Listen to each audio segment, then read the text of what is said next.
3 ಜನ ಮಾಜಿ ಶಾಸಕರು ನಮ್ಮ ಎಳವಳ್ಳಿ ರಮೇಶ್ ಅಣ್ಣ KMF ಅಭ್ಯರ್ಥಿಯವರು ಆ ಭಾಗದಿಂದ ನಂದಿ ಭಾಗದಿಂದ ನಿಮ್ಮೆಲ್ಲರ ಆಶೀರ್ವಾದ ಇರಲಿ ಅಣ್ಣ. ನಿಮ್ಮ ಜೊತೆ ನಾನು ನಿಲ್ತೀನಿ. ಇನ್ನು ಮಿಕ್ಕಿದ 160 ಹಳ್ಳಿನೂ ಕಂಪ್ಲೀಟ್. ಎಸ್, ಚಿಕ್ಕಬಳ್ಳಾಪುರದ ಕಾಂಗ್ರೆಸ್ನಲ್ಲೀಗ ಒಂದು ಮನೆ 3 ಬಾಗಿಲು ಅನ್ನೋ ಪರಿಸ್ಥಿತಿ ಆಗಿದೆ. ಪಕ್ಷದಲ್ಲಿ ಅವರನ್ನ ಕಂಡ್ರೆ ಇವರಿಗಾಗಲ್ಲ, ಇವ್ರನ್ನ ಕಂಡ್ರೆ ಅವ್ರಿಗಾಗಲ್ಲ ಅನ್ನುವಂತಹ ಆರೋಪಗಳು ಕೇಳಿ ಬರ್ತಾ ಇವೆ. ಹೌದು, ಚಿಕ್ಕಬಳ್ಳಾಪುರ ಕಾಂಗ್ರೆಸ್ ರಾಜಕೀಯದಲ್ಲಿ ಈಗ ಬಣ ರಾಜಕೀಯ ಶುರುವಾದಂತೆ ಕಾಣ್ತಾ ಇದೆ. ಗ್ರಾಮ ಪಂಚಾಯಿತಿ ಚುನಾವಣೆಗಳು ಹತ್ತಿರವಾದಂತೆ ರಾಜಕೀಯ ಚಟುವಟಿಕೆಗಳು ಬಿರುಸಿನಿಂದ ಸಾಗ್ತಾ ಇದೆ. ಇನ್ನು ಬೆಂಗಳೂರು ಬಾಯ್ಸ್ ಎಂದೇ ಖ್ಯಾತಿಯಾಗಿರುವಂತಹ ಭರಣಿ ವೆಂಕಟೇಶ್ ತಂಡ ಯಾವುದೇ ಕಾರಣಕ್ಕೂ ರಾಜಕೀಯ ಬೆಳವಣಿಗೆಗೆ ಅವಕಾಶ ಕೊಡಬಾರದು ಅಂತ ಚಿಕ್ಕಬಳ್ಳಾಪುರ ಕ್ಷೇತ್ರದ ಚಿಮುಲ್ ನಿರ್ದೇಶಕ ಸ್ಥಾನಕ್ಕೆ ಕಾಂಗ್ರೆಸ್ನಿಂದ ಕೈ ಟಿಕೆಟ್ ತಪ್ಪಿಸಲು ನಾನಾ ತಂತ್ರಗಳು ನಡೀತಾ ಇದೆ. ಪ್ರದೀಪ್ ಈಶ್ವರ್ ಅವರನ್ನು ದೂರವಿಟ್ಟ ಕೂಡಲೇ ಸಚಿವ ಸುಧಾಕರ್ ಬಳಿ ಆಪ್ತ ವಲಯದಲ್ಲಿ ಭರಣಿ ವೆಂಕಟೇಶ್ ತಂಡ ತಮ್ಮನ್ನ ಗುರುತಿಸಿಕೊಂಡಿದೆ. ಚಿಕ್ಕಬಳ್ಳಾಪುರ ಕ್ಷೇತ್ರದ ಚಿಮುಲ್ ನಿರ್ದೇಶಕ ಸ್ಥಾನಕ್ಕೆ ಪೈಪೋಟಿ ಮಾಡಲು ಸಿದ್ಧರಾಗಿ ಎಂದು ಸಚಿವರ ಹೇಳಿಕೆಯಂತೆ ಭರಣಿ ವೆಂಕಟೇಶ್ ಚಿಮುಲ್ ನಿರ್ದೇಶಕರ ಚುನಾವಣೆಗೆ ಸಿದ್ಧತೆ ನಡೆಸಿಕೊಳ್ತಾ ಇದ್ದಾರೆ. ಆದರೆ ಚಿಕ್ಕಬಳ್ಳಾಪುರ ಕ್ಷೇತ್ರದ ಚುನಾವಣೆಯ ನಿರ್ದೇಶಕರ ಟಿಕೆಟ್ ವಿಚಾರದಲ್ಲಿ ರಾಜಕೀಯದ ಜಿದ್ದಾಜಿದ್ದಿ ಎದ್ದು ಕಾಣ್ತಾ ಇದೆ. ಇತ್ತೀಚಿನ ದಿನಗಳಲ್ಲಿ ಆಗ್ತಾ ಇರುವಂತಹ ರಾಜಕೀಯ ತಂತ್ರ ಕುತಂತ್ರಗಳ ಕುರಿತು ಸವಿಸ್ತಾರವಾಗಿ ಭರಣಿ ವೆಂಕಟೇಶ್ ಮಾಧ್ಯಮಗಳ ಮುಂದೆ ಹಂಚಿಕೊಂಡಿದ್ದಾರೆ. ವಿಭಜನೆ ಆದಮೇಲೆ ಏನು 1 ವರ್ಷ ಆಗ್ತಾ ಬರ್ತಾಯಿದೆ. ಈಗ ಚುನಾವಣೆ ಅಂತ ಬಂದಿದೆ. ಫೆಬ್ರವರಿ 1ನೇ ತಾರೀಕು ಚುನಾವಣೆ ಬರ್ತಿದೆ. ಜನರಲ್ ಸಾಮಾನ್ಯ ಕ್ಷೇತ್ರ 11, ಮಹಿಳೆ ಕ್ಷೇತ್ರ 2 ಅಂತ ಮಾಡಿದ್ದಾರೆ. ಆದರೆ ಚಿಕ್ಕಬಳ್ಳಾಪುರ ಕ್ಷೇತ್ರದಲ್ಲಿ ಚಿಕ್ಕಬಳ್ಳಾಪುರ ಕ್ಷೇತ್ರ ಅಂತ ಒಂದಿದೆ, ಪೆರೇಸಂದ್ರ ಕ್ಷೇತ್ರ ಅಂತ ಒಂದಿದೆ. ಎರಡೂ ಕ್ಷೇತ್ರಕ್ಕೆ ಕಾಂಗ್ರೆಸ್ ಅಭ್ಯರ್ಥಿಗಳು ಇರ್ತಾರೆ. ಉಸ್ತುವಾರಿ ಮಂತ್ರಿಗಳು ಏನು ಅವರ ಅಭಿಪ್ರಾಯ ಹೇಳಿದ್ದಾರೆ ಅಂದರೆ, ಏನು 2ನೇ ತಾರೀಕು ಮೇಲೆ 5ನೇ ತಾರೀಕು ಒಳಗಡೆಯಾಗಿ ಸಭೆ ಮಾಡ್ತೀವಿ.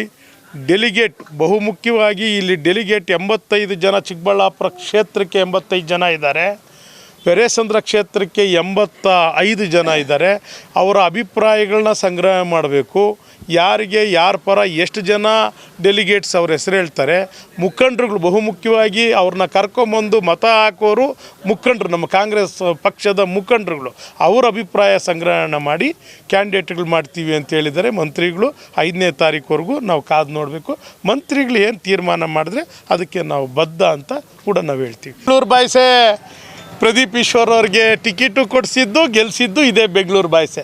ಬೆಂಗಳೂರು ಬಾಯ್ಸ್ ಮೇಲೆ ಇವತ್ತು ಅಸಮಾಧಾನ ಇರ್ಬೋದು. ಆವತ್ತಿನ ದಿನ ಪ್ರದೀಪ್ ಈಶ್ವರ್ ಅವರಿಗೆ ಟಿಕೆಟ್ ಕೊಡಿಸಿದ್ದು ಬೆಂಗಳೂರು ಬಾಯ್ಸೆ, ಗೆಲ್ಲಿಸಿದ್ದು ಬೆಂಗಳೂರು ಬಾಯ್ಸೆ. ಬಹಳ ಸಂತೋಷ. ಕಾಂಗ್ರೆಸ್ ಪಕ್ಷದ ಶಾಸಕರು ಇದ್ದಾರೆ, ಅವರ ಅಭಿಪ್ರಾಯ ಹೇಳಿದ್ದಾರೆ. ಯಾರೋ ಒಬ್ಬರು ಹೆಸರು ಹೇಳಿದಾರಲ್ಲ, ಅವ್ರ ಅಭಿಪ್ರಾಯ ಹೇಳಿದ್ದಾರೆ. ಆದರೆ ಇನ್ನೂ ಫೈನಲ್ ಆಗಿಲ್ಲ. ಮಂತ್ರಿಗಳು ಏನು ಹೇಳಿದ್ರೆ ಅದರಂತೆ ನಾವು ಕಾಂಗ್ರೆಸ್ ಪಕ್ಷ ಇಲ್ಲಿ ಕಟ್ಕೊಂಡು ಹೋಗ್ತೀವಿ, ನಡೆಸ್ಕೊಂಡು ಹೋಗ್ತೀವಿ ಅಂತ ಹೊರತು ನಾವಿನ್ನೂ ಇದುವರೆಗೂ ನನ್ನನ್ನು ಕೆಲಸ ಮಾಡೋಕ್ಕೆ ಹೇಳಿದ್ದಾರೆ. ನಾನು ಕೆಲಸ ಮಾಡ್ತಾ ಇದ್ದೀನಿ. ಒಂದು ಕ್ಷೇತ್ರ ಘೋಷಣೆ ಮಾಡಿದ್ರು ಎಳವಳ್ಳಿ ರಮೇಶ್ ಅವರೇ ಈ ಕ್ಷೇತ್ರದ ಕ್ಯಾಂಡಿಡೇಟ್ ಅಂತ ಹೇಳಿದ್ದಾರೆ. ಆದರೆ ಅವರ ಅಭಿಪ್ರಾಯ, ಶಾಸಕರ ಅಭಿಪ್ರಾಯ, ಇಲ್ಲಿ ಡೆಲಿಗೇಟ್ ಅಭಿಪ್ರಾಯ ಇದೆಯಲ್ಲ, ಮುಖಂಡರುಗಳ ಅಭಿಪ್ರಾಯ ಇದೆಯಲ್ಲ, ಇದು ಮುಖ್ಯ. ಯಾರೋ ಒಬ್ಬರು ಕ್ಯಾಂಡಿಡೇಟ್ನ ಅನೌನ್ಸ್ ಮಾಡಿದ್ರೆ ಆಗೋದಿಲ್ಲ. ಇದಕ್ಕೆ ಬಿ ಫಾರಮ್ ಬರೋದಿಲ್ಲ. ಬಹುಮುಖ್ಯವಾಗಿ ಇದು cooperative election, independent type election. ಎಲ್ಲ ಕಾಂಗ್ರೆಸ್ ಮುಖಂಡರುಗಳು ಡೆಲಿಗೇಟ್ಸ್ ಕುಂತ್ಕೊಂಡು ಒಂದು ಕ್ಯಾಂಡಿಡೇಟ್ ಅಂತ ತೀರ್ಮಾನ ಆದಮೇಲೆ ಅವರು ಕೆಲಸ ಮಾಡೋ ಅಂಥ ಅವಕಾಶ ಇರುತ್ತೆ ಹೊರತು ಒಬ್ಬೊಬ್ಬರು ಒಂದೊಂದು ಹೆಸರು ಹೇಳ್ಕೊಂಡು ಹೋಗ್ತಿದ್ರೆ, ಒಬ್ಬರು ಭರಣಿ ವೆಂಕಟೇಶು, ಒಬ್ಬರು ಇನ್ನೊಬ್ಬರ ಹೆಸರು, ಇನ್ನೊಬ್ಬರು ಮೂರ್ತಿ, ಇನ್ನೊಬ್ಬರು ನಾರಾಯಣ ಸ್ವಾಮಿ, ಇನ್ನೊಬ್ಬರು ಯಾರ್ಯಾರ ಹೆಸರು ಹೇಳಿದ್ರೆ ಇದು ಚುನಾವಣೆ ಅನ್ನೋದಿಲ್ಲ. ಅದಕ್ಕೆ ಅಂತಿಮವಾಗಿ ಇದು ಜಿಲ್ಲಾ ಮಿಲ್ಕ್ ಸೆಕ್ಟ್ರ್. ನೋ, ನಾನು ಆ ರೀತಿ ಹೇಳ್ತಾ ಇಲ್ಲ. ಶಾಸಕರ ಅಭಿಪ್ರಾಯ ಕೂಡ ಮಂತ್ರಿಗಳು ತಗೊಳ್ತಾರೆ, ಡೆಲಿಗೇಟ್ ಅಭಿಪ್ರಾಯಗಳು ತಗೊಳ್ತಾರೆ, ಮುಖಂಡರುಗಳ ಅಭಿಪ್ರಾಯ ತಗೊಳ್ತಾರೆ. ಅಂತಿಮವಾಗಿ 5ನೇ ತಾರೀಕೇನೋ ಮಂತ್ರಿಗಳು ಮೀಟಿಂಗ್ ಅಂದರೆ ನೆಕ್ಸ್ಟ್ ವೀಕು ಕರಿತೀನಿ ಅಂತ ಹೇಳಿದ್ದಾರೆ. ಕರೆದು ಅಭಿಪ್ರಾಯ ಸಂಗ್ರಹಣೆ. ನನ್ನ ಕೆಲಸ ಡೇ 1 6 ವರ್ಷದಿಂದ ಎಲ್ಲ ಡೈರಿ ಚುನಾವಣೆಗಳು ನೋಡ್ತಾ ಇದ್ದೀನಿ, ಆಗು ಹೋಗುಗಳನ್ನ ನಾನು ನೋಡ್ಕೊಂಬತ್ತಾ ಇದ್ದೀನಿ. ನನ್ನನ್ನು ಎರಡೂ ಕ್ಷೇತ್ರ ಇದನ್ನು ನೋಡ್ಕೊಪ್ಪ ಅಂತ ಹೇಳಿದ್ದಾರೆ, ಕ್ಯಾಂಡಿಡೇಟ್ ಮಾಡಬೇಕು ಅಂತ ಹೇಳಿದ್ದಾರೆ. ಆ ಕೆಲಸದಲ್ಲಿ ನಿರಂತರವಾಗಿ ತೊಡ್ಕೊಂಡಿದ್ದೀನಿ. ರೀತಿಯಾಗಿ ಭರಣಿ ವೆಂಕಟೇಶ್ ರಾಜಕೀಯವನ್ನು ಮುಕ್ತಾಯ ಮಾಡೋಕ್ಕೆ ಏನಾದರೂ ಶತಪ್ರಯತ್ನಗಳು ಕುತಂತ್ರ ನಡೀತಿದೆಯಾ ಸರ್? ಅದು ನನಗೆ ಗೊತ್ತಿಲ್ಲ. ಯಾರ್ಯಾರು ಕುತಂತ್ರದಿಂದ ಏನಾಗಲ್ಲ. ಮೇಲ್ಗಡೆ ಭಗವಂತ ಒಬ್ಬ ಇದ್ದಾರೆ. ಯಾರ್ಯಾರು ಇದು ಏನೇನು ಅಂತ ಮೇಲ್ಗಡೆ ಭಗವಂತ ಇದ್ದಾನೆ, ಮತದಾರ ಪ್ರಭುಗಳಿದ್ದಾರೆ. ಯಾರೂ ಮುಗಿಸೋದಕ್ಕಾಗೋದಿಲ್ಲ. ಚುನಾವಣೆಗೆ ತಯಾರಿಯಾಗಿದ್ದಾರೆ ನೀವು? ಎಸ್, 100% ಚುನಾವಣೆಗೆ ತಯಾರಾಗಿದ್ದೀನಿ. ಚುನಾವಣೆಗೆ ನಿಲ್ಲೋದಕ್ಕೆ ಎಲ್ಲ ತಯಾರು ಮಾಡಿದ್ದೀನಿ. ಅಂತಿಮ ಅವಕಾಶ ಮಂತ್ರಿಗಳು ಕೊಡಬೇಕಷ್ಟೇ. ನಿಮ್ಮದೇ ಪಕ್ಷದಲ್ಲಿ ಇಬ್ಬರು ಕ್ಯಾಂಡಿಡೇಟ್ಗಳು ನಿಂತ್ಕೊಂಡ್ರೆ ಸ್ಪರ್ಧೆ ಮಾಡ್ತೀರಾ ಇಂಡಿಪೆಂಡೆಂಟ್ ಆಗಿ ಅಂತ? ಸರ್, ನಾನು ಇವಾಗ ಅದನ್ನು ಹೇಳೋದಿಲ್ಲ. ಎಲ್ಲ ಲೀಡ್ರ್ ಅಭಿಪ್ರಾಯ ಸಂಗ್ರಹ ಮಾಡ್ತಾರೆ ಮಂತ್ರಿಗಳು, ಉಸ್ತುವಾರಿ ಮಂತ್ರಿಗಳು, ಮತ್ತು ಡೆಲಿಗೇಟ್ನ ಏನು ಅವ್ರ ಅಭಿಪ್ರಾಯ ಸಂಗ್ರಹಣ ಮಾಡಿ ಯಾರಿಗೆ ಬಹುಮತ ಇರ್ತಾರೋ ಅವ್ರ ಕಡೆ ವಾಲುತ್ತೆ ಈ ಮಿಲ್ಕ್ ಯೂನಿಯನ್ ಸೆಕ್ಟ್ರು ಅಂತ ನನ್ನ ಅಭಿಪ್ರಾಯ. ನಾನು ಹೇಳ್ತೀನಿ. ಇನ್ನು ಶಾಸಕ ಪ್ರದೀಪ್ ಈಶ್ವರ್ ಚಿಮುಲ್ ಚಿಕ್ಕಬಳ್ಳಾಪುರ ಕ್ಷೇತ್ರದ ನಿರ್ದೇಶಕರ ಸ್ಥಾನಕ್ಕೆ ಕಾಂಗ್ರೆಸ್ನ ಹಿರಿಯ ಮುಖಂಡ, ಗ್ಯಾರಂಟಿ ಅನುಷ್ಠಾನಗಳ ಜಿಲ್ಲಾಧ್ಯಕ್ಷ ಯಲುವಳ್ಳಿ ರಮೇಶ್ ರನ್ನ ಚಿಮುಲ್ ನಿರ್ದೇಶಕರ ಸ್ಥಾನಕ್ಕೆ ಚುನಾಯಿಸುವಂತೆ ಮಾರ್ಗದರ್ಶನ ಕೊಟ್ಟಿದ್ದಾರೆ. ಶಾಸಕ ಪ್ರದೀಪ್ ಈಶ್ವರ್ ವೇದಿಕೆ ಕಾರ್ಯಕ್ರಮಗಳಲ್ಲಿ ರಮೇಶ್ ರವರ ಹೆಸರನ್ನ ಘೋಷಣೆ ಮಾಡಿದ್ದಾರೆ. ಶಾಸಕ ಪ್ರದೀಪ್ ಈಶ್ವರ್ ಚಿಕ್ಕಬಳ್ಳಾಪುರ ಕ್ಷೇತ್ರದ ಚಿಮುಲ್ ನಿರ್ದೇಶಕರ ಚುನಾವಣೆಗೆ ರಮೇಶ್ ಅವರ ಹೆಸರನ್ನ ಪ್ರಸ್ತಾಪಿಸ್ತಾ ಇದ್ದಂತೆ ಒಳಗೊಳಗೆ ಪ್ರಚಾರ ಆರಂಭಿಸಿಕೊಂಡು ಯುದ್ಧಕ್ಕೆ ನಾನು ಸಿದ್ಧ ಎಂದಿದ್ದಾರೆ. ಬೇರೆ ತರ ಆಗುತ್ತೆ, ಅದಕ್ಕೆ ನಾಮಿನೇಟ್ ಫೈಲ್ ಡೇಟ್ ಆಗ್ಲಿ, ನಾಮಿನೇಟ್ ಫೈಲ್ ಮಾಡಿ ಆಮೇಲೆ ಮಾತಾಡ. ಅಲ್ಲ, ನೀವು ಒಬ್ರು ಆಕಾಂಕ್ಷಿ ಇಲ್ಲವ ಈಗ? ಹೌದು, ಆಕಾಂಕ್ಷಿನೇ, ಅದ್ರಲ್ಲಿ ಎರಡು ಮಾತಿಲ್ಲ. ನೀವು ತಯಾರಿ ಏನಾದ್ರು ಮಾಡ್ಕೊಂಡಿದ್ರಣ್ಣ? ತಯಾರಿ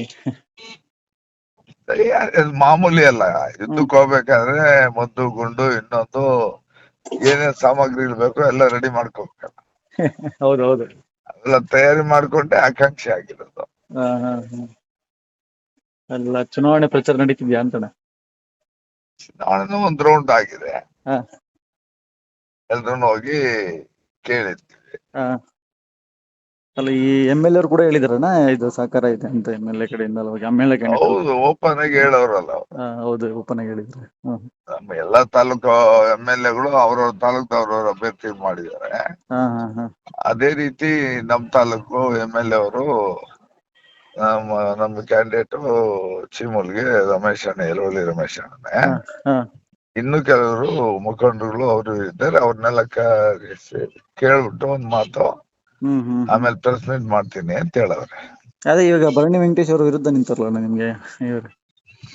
ಅದ್ ನಮ್ಗೆ ಗೊತ್ತಿಲ್ಲ, ಅವ್ರ ವೈಯಕ್ತಿಕ ವೈಯಕ್ತಿಕ.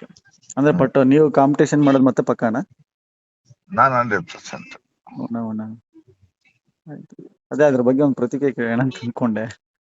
ಇಲ್ಲ, ಬೇಡ, ನಾಮಿನೇಟ್ ಫೈಲ್ ಮಾಡೋವರೆಗೂ ಚೆನ್ನಾಗಿರಲ್ಲ. ಅಟ್ಲೀಸ್ಟ್ ಹಿಂಗೆ ಭರವಸೆ ಕೊಟ್ಟಿದ್ದಾರೆ ಹೆಂಗಂತ ಒಂದು ಮಾತಾದ್ರು ಹಣ. ಅದೇ ಶಾಸಕರು ಲೀಡರ್ಗಳು ಎಲ್ಲ ಹೇಳಿದ್ದಾರೆ. ಚಿಮುಲ್ಲು ಕಾಂಗ್ರೆಸ್ ಇಂದ ಯಲುವಳ್ಳಿ ರಮೇಶ್ ಅಣ್ಣನ ನಾವು ಅಭ್ಯರ್ಥಿ ಮಾಡಬೇಕು ಅಂತ ತೀರ್ಮಾನ ತಗೊಂಡಾಗಿದೆ. ನಮ್ಮ ಪರವಾಗಿ ಕಾಂಗ್ರೆಸ್ ಪಾರ್ಟಿಯಿಂದ ಯಲುವಳ್ಳಿ ರಮೇಶ್ ಅಣ್ಣನೇ ಅಭ್ಯರ್ಥಿ. ನಾನು ತೀರ್ಮಾನಿಸಿ ಆಗಿದೆ. ನಮ್ಮ ಮುಖಂಡರನ್ನ ಕನ್ವಿನ್ಸ್ ಮಾಡಿ ಅವ್ರು ಒಪ್ಕೊಂಡ್ರೆ ನಾನು ಯಲುವಳ್ಳಿ ರಮೇಶ್ ಅಣ್ಣನ, ಅಂದರೆ ನನ್ನ ಒಪಿನಿಯನ್ ಯಲುವಳ್ಳಿ ರಮೇಶ್ ಅಣ್ಣ. ಈಗ ನಮ್ಮ ಹಿರಿಯ ಮುಖಂಡರು ಆಂಜನಪ್ಪಣ್ಣ, ನಮ್ಮ ಮುನೇಗೌಡಣ್ಣ, ಮುಯ್ಯಪ್ಪ ಸಾಹೇಬರು, ಶಿವಾನಂದ್ ಸಾಹೇಬರು, ಅನ್ಸೂಯಮ್ಮ, ಬಚ್ಚೇಗೌಡ ಸಾಹೇಬರು ಎಲ್ಲರೂ ಕೇಳ್ತೀನಿ. ಅವ್ರು ಒಪ್ಕೊಂಡ್ರೆ ಯಲುವಳ್ಳಿ ರಮೇಶ್ ಅಣ್ಣನ ಕ್ಯಾಂಡಿಡೇಟ್ ಮಾಡ್ತೀನಿ. ಇನ್ನೊಂದು ಕ್ಷೇತ್ರ ಸರ್, ಇನ್ನೊಂದು ಕ್ಷೇತ್ರ ಚರ್ಚೆಯಲ್ಲಿದೆ ಸರ್, ಅದು ಇನ್ನೊಂದು ಸ್ವಲ್ಪ ದಿನದಲ್ಲಿ. ನಮ್ಮ ಯಲುವಳ್ಳಿ ರಮೇಶ್ ಅಣ್ಣ KMF ಅಭ್ಯರ್ಥಿಯವರು, ಆ ಭಾಗದಿಂದ, ನಂದಿ ಭಾಗದಿಂದ ನಿಮ್ಮೆಲ್ಲರ ಆಶೀರ್ವಾದ ಇರಲಿ ಅಣ್ಣ. ನಿಮ್ಮ ಜೊತೆ ನಾನು ನಿಲ್ತೀನಿ. ಇನ್ನು ಮಿಕ್ಕಿದ 160 ಹಳ್ಳಿನೂ ಕಂಪ್ಲೀಟ್ ಮಾಡ್ತೀನಿ. ಸೈಟ್ಗಳದ್ದು ಸಮಸ್ಯೆ ಇತ್ತು, ಪ್ರತಿ ಬಡವರಿಗೂ ನನ್ನ ಸೈಟ್ ಅದೊಂದು 4-5 ಮೀಟಿಂಗ್ ಮಾಡಿದ್ದೀನಿ. ಇನ್ನು 4 ಕ್ಯಾಮರಾಮನ್ ಪ್ರವೀಣ್ ಜೊತೆ ಕಳವಾರ ಅರುಣ್, MMTV ನ್ಯೂಸ್, ಚಿಕ್ಕಬಳ್ಳಾಪುರ.